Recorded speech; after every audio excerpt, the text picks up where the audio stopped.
Hello, hello mga ka-YouTube. Ngayon na naman po tayo na paggawa ng isa pang video ulit.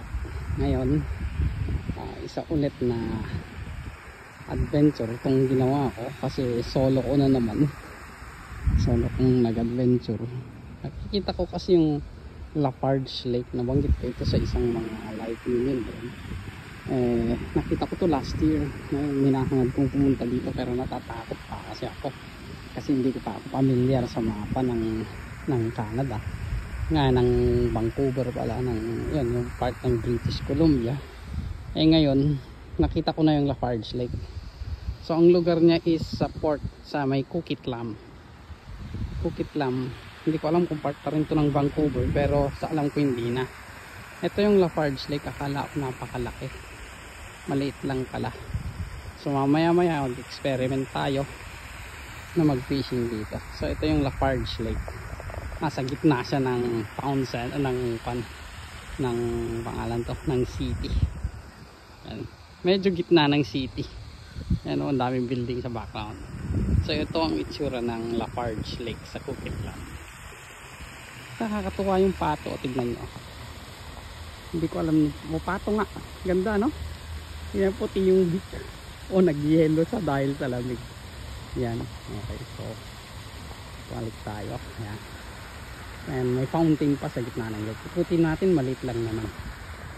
So yan, hindi ko alam kung ito ay man-made. Marami rin nagpi-fishing dito, hindi pa wala ba akong nakikita nagpi-fishing. So malamang tayo pa lang mag-experiment mamaya dito. Ikutin lang natin, siguro mga 10 minutes lang ang pag-ikot nito. So ganyan ang itsura. Medyo malamig po ngayon, maambon pa. So etong suot ko, ako lang ikot lang na ikot. Ayan, so yan yung aking itsura nga, doble dahil napakalamig. So hindi tayo sanay. Nakakawain ko yung aso kasi parang naghahay din sa akin yung aso pero suplado yung may-ari, lila niya yung aso niya, siguro nangangagat. So yan itsura natin. Hi. So tuloy tayo sa paglalakad. Wala akong maibigay na history ni ano man ng Lafarge Lake, pero parang tingin ko parang man-made siya dahil may fountain. Tapos linalagyan na lang ng isda. Subukan natin mag-cast mamaya. Nakita ko naman na yung rules, kung meron dalawang rainbow trout ang limit. Tapos wala gaanong information kasi yung mga napanood ko sa YouTube yung nagkakon dito. Pero sa mga kasamahan nating mga Pilipino, nakukuha daw dito yung bluegill. Yan ang sabi ni Cabin, isang kasama natin na taga-Suri na namimingwit din. Ang sabi naman ni Junstar, yan, si kasamang Junstar, ang sabi niya talakitok daw. Talakitok, hindi naman pang fresh water yan, pang salt water. So siguro ito magandang pwesto itong puntahan na to, na magbabato pala tayo dito sa banda dito. Medyo hidden siya pero wala akong nakitang namimingwit kasi, kaya nahiya ako maglabas ng aking pamingwit. Pero maya siguro halakas ang loob ko, tignan natin kung anong mahuhuli. Ikutin lang muna natin, pabalik tayo dun sa pinanggalingan natin. Ayan. So sa mga bagong tune in, nandito po tayo sa Coquitlam ngayon. Medyo malayo-layo tayo ng konti sa Vancouver. Mas malayo yung pinupuntahan nating Rice Lake sa North Vancouver. Yon, ito is nasa parang, ewan ko kung western side ng Vancouver. Itong Coquitlam, paki-google na lang. Ayan, ikutin natin. So, dito tayo sa may bandang forested area. Yan ang itsura niya. Ganda, no? Linis. Ang umuulan, maambon lang, hindi naman ulan. Pero yung lamig, grabe ang lamig.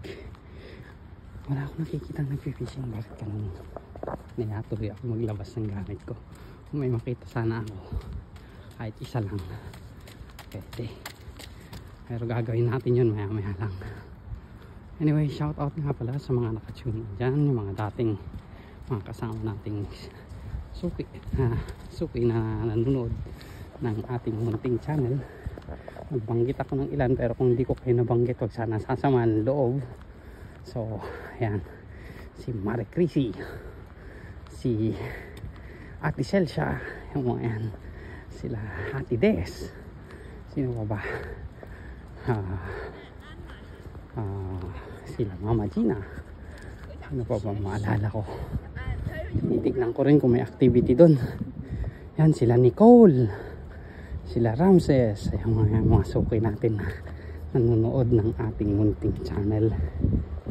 Tinitignan ko kung mayroong gumagalaw dito, kasi kung may gumalaw dyan, upo na tayo dyan. Naiihina rin ako eh. Yan. So nakakalahati na natin yung lake. Kalahati natin, sino pa ba hindi ko nabanggit, na palagi kong nakikita na nagme-message doon sa ating channel. So ayun pala, nakalimutan ko pa yun, sila Girly, ayan, no? Girly Sina, ganda, oy naman. Si Chrissy mo maganda, Girly Sina, ganda, parang okay din. At syempre naman, ang laging nangangalaga ng aking channel, yung aking mahal na si Mildred, of course. Yan, so dami natin namimit na may aso. Kaganda ng aso nila, di ba? So ikutin natin tong lake, masubukan. Siguro balikan na lang natin yun mamaya. Ikutin ko lang, tumitingin lang ako ng namimingwit, tapos mamaya subukan natin mag-cast doon. Siguro 1 oras lang ako dito, wala akong kasama eh. Malamang hindi ka walang gaanong pumunta siguro dito. Bakit walang nagpi-fishing? Kundi walang laman yung lake ngayon. Pero kakatuwa na yun, yung sinasabi nila Kaben, na meron daw makukuha ditong mga bluegill. Okay na rin yan, pangkatuwaan lang, pang pastime lang, okay na rin yun. So ayan, mababaw yung gilid na, hindi katulad ni Rice Lake, naggilid pa lang, malalim na. So siguro babalik na tayo dun sa may sinasabi kong pwesto. Ayun, may duck doon, tingin muna tayo, ikutin na lang natin, para kasi napagod na ako, naiiyak, wala pa ako nakikitang portalet. Sarap pag picture dyan, diba picture ka dyan, hindi naman ako makapicture dahil naka-video tayo. So ito yung beach nya, pwedeng pumesto dito at umihi. Putik-putik, putik-putik. Parang maganda rin dito pumesto, pero punta tayo doon sa may dock doon, baka may nagpipishing doon. Tara, ikot tayo. I hope ini-enjoy niyo yung mga view. So shout out din sa mga nare-reach ng ating channel na nandito rin sa may banda ng British Columbia, lalong lalo na dun sa mga taga Richmond na pasulpot-sulpot dun sa may channel ng misis ko at saka sa channel ko na rin. So mga kababayan, nandito ako ngayon sa Coquitlam. Mga taga Coquitlam na kababayan mo natin dyan, baka nadaan kayo sa ating munting channel. Maraming salamat sa pagpanonood. So ito ang buong itsura ng Large Lake. Di po siya kalakihan, akala ko laki-laki, kasi sa mapa pag titignan natin to parang ang laki. Hindi naman pala, halos magkasing laki lang sila ni Rice siguro. Mas masukal nga lang mas masukal dun sa Rice Lake kaysa ito. Yung ibang lake na malalaki na napuntahan natin, kasi hindi ko na nasubukan mag-fishing doon. Tulad ni Alouette, yung pinuntahan natin nung unang-una pa. Mga lakes na napuntahan natin dun sa Coquihalla, malalaki yung mga lakes na yan, kaso wala tayong time na nag-fish kasi may mga kasama tayong iba, ay hindi naman nila hilig yung mag-fishing. naboboring sila. Kaya hindi ka anong maganda mag-fish pag ang kasama mo kulang sa pasensya, kulang sa yun, kulang sa patience na sinasabi nila. Ito maganda ring pwesto ito. Ayun, may pato. Akala ko may activity na, ilalabas ko na sana yung pamingwit ko. May mga upuan din siya. Ganda, maganda yung lake. Tapos serene din yung kwan. Kaso nga lang wala ako nakikitang activity ng isda. Pupuntahan natin yun and then maghanap na tayo ng pwesto natin. Tapos tutuloy ulit tayo. Dito sa mga ganto-ganto, maganda yung mga gantong area yung banda na to. Ganda magbato dyan Kaso wala akong nakikita nangingisda talaga. Kaya nahiya ako maglabas ng ating fishing rod. Yan. So, watch out sa mga napagsasabi ko. Kasi alam niyo naman na ang ating kagawian pag tayo ay nagpapahula. Nagpapahula tayo ng mga kaganapan doon tungkol sa video. Kaya ayan. So, ay akala ko meron na siya. Iba naman yun, hawak niya aso pala. So putin natin, tapos lalakasan ko loob ko dahil parang sa tingin ko ako lang yung nandito tatapon ng rod. So yan natin, ikutin natin. So ayun, wala pa pang lang 5 minutes na kaya mong ikutin pala ito. Lalakad ng ito yung nakasalubong nating aso kanina na hinawi yung aso niya.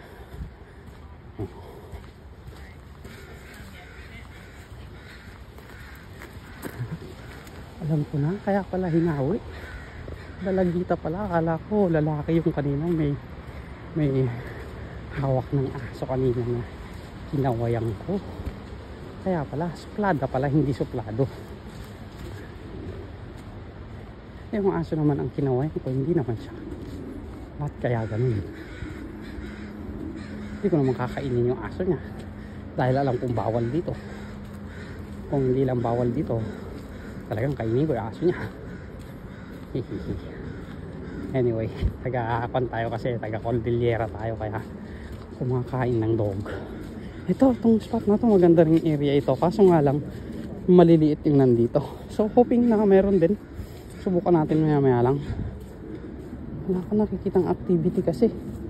Yung activity yung sinasabi ko, yung ugali kasi ng rainbow trout, yung kumain sa ibabaw. Kaya mapapansin mo yung tatalon-talon. Mapapansin mong ganun.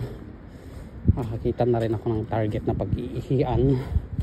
Maya lang muna. So ayan, naikot na natin yung lake. Yung 3/4 ng lake na ikot natin. Doon tayo nagsimula. Doon. Sa may banda na yun. Nag-blurred. Ayun, doon. Doon tayo nagsimula. Andun din yung fountain. Yung pinakita ko rin kanina.